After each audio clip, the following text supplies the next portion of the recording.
এই রান্নাটা হচ্ছে এমন একটা রান্না যেটা আমাদের বাড়িতে অনেকবার হয়েছে, কিন্তু ফার্স্ট টাইম আমি ট্রাই করলাম। তাই এটা কি ভাবছেন? এটা হচ্ছে লাল শাক চিংড়ি মাছ দিয়ে। ভেবেছেন লাল শাক কোনোদিন চিংড়ি মাছ দিয়ে খাওয়া যায়? তো চলুন আপনাদের সাথে ভিডিওটা শেয়ার করি।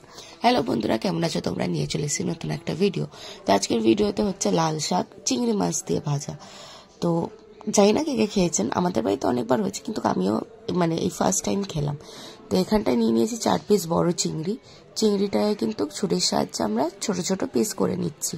তো এখানটা চিংড়ি মাছগুলো কেটে নিচ্ছি। এর সাথে নিয়েছি হচ্ছে রসুনের কয়েকটা কোয়া। তো এই রসুনের কোয়াগুলোও কিন্তু ছুরির সাহায্যে আমরা কেটে নেব। আর এমনিতেই কিন্তু শাক রান্না করলে রসুন, পেঁয়াজ, লঙ্কা দুটোই দেওয়া হয়, কিন্তু কাছে যেহেতু চিংড়ি মাছ দিচ্ছি এতে কিন্তু পেঁয়াজ ব্যবহার করা হবে না। তো এদিকে দেখুন লাল শাক আমি ভালো করে বেছে ধুয়ে রেখে দিয়েছিলাম। ধুয়ে কিন্তু ভালো করে জল ঝরিয়ে নিয়েছি। জল ঝরিয়ে কিন্তু কুচি করে কেটে নিয়েছি ভালো করে। তো এইদিকে কিন্তু কড়াইতে তেল গরম বসিয়ে দিয়েছি। তেল গরম হয়ে গেছে। তো এবার দিয়ে দিচ্ছি হচ্ছে চিংড়ি মাছটা। চিংড়ি মাছ কিন্তু আগে থেকে নুন হলুদ মাখানো ছিল, তাই এক্সট্রা এর ভেতর কিছু দিইনি। তো কড়াইতে দিয়ে কিন্তু ভালোভাবে চিংড়ি মাছগুলো হালকা করে প্রথমে ভেজে নিচ্ছি।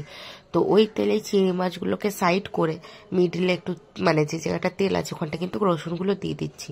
রসুনগুলো দিয়ে হালকা ভাজা হয়ে গেলে এর ভেতর দিয়ে দেবো হচ্ছে কাঁচা লঙ্কা।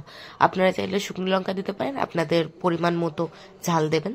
তো আমাদের শুকনো লঙ্কা, রসুন আর মাছটা কিন্তু ভালো করে ভাজা হয়ে গেছে।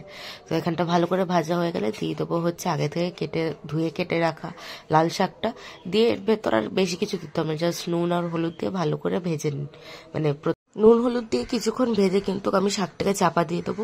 কারণ কি, শাক দিয়ে কিন্তু জল ছাড়ে, যেহেতু নুন দিয়ে দিয়েছি। তো চাপা দিয়ে শাকের জলটা ছেড়ে গেলে ভালো করে গ্যাস জোরে করে 5 মিনিট ভেজে নেব। এদিকে কিন্তু শাকের পুরো জল শুকিয়ে গেছে, তার মানে কিন্তু শাক ভালো করে ভাজা হয়ে গেছে।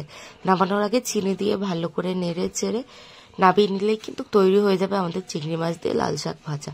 এটা করতে কিন্তু বেশি সময় একটা লাগে না, খুব অল্প সময় আর খুব কম উপকরণে কিন্তু এই রান্নাটা খুব সুস্বাদু হয়। আর খুব তাড়াতাড়ি হয়ে যাওয়ার কারণে কিন্তু বেশি কষ্টও হয় না। গরম গরম ভাতের সাথে খেতে খুব ভালো লাগে। আমি জানি না এতদিন কেন খাইনি, আমি এখনো সিরিয়াসলি রিগ্রেট করছি। খাবারটা এতই ভালো হয় খেতে গরম গরম ভাতের সাথে। আশা করি বাড়িতে একবার হলেও এটা ট্রাই করে খাবেন।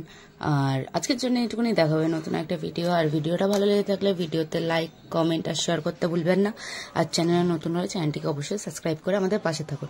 আশা করি সবার পুজো ভালো কাটছে, সাবধানে কাটছে। সবাই ভালো থাকবেন, সাবধানে থাকবেন। দেখা হবে নতুন একটা ভিডিও। ততক্ষণের জন্য বাই।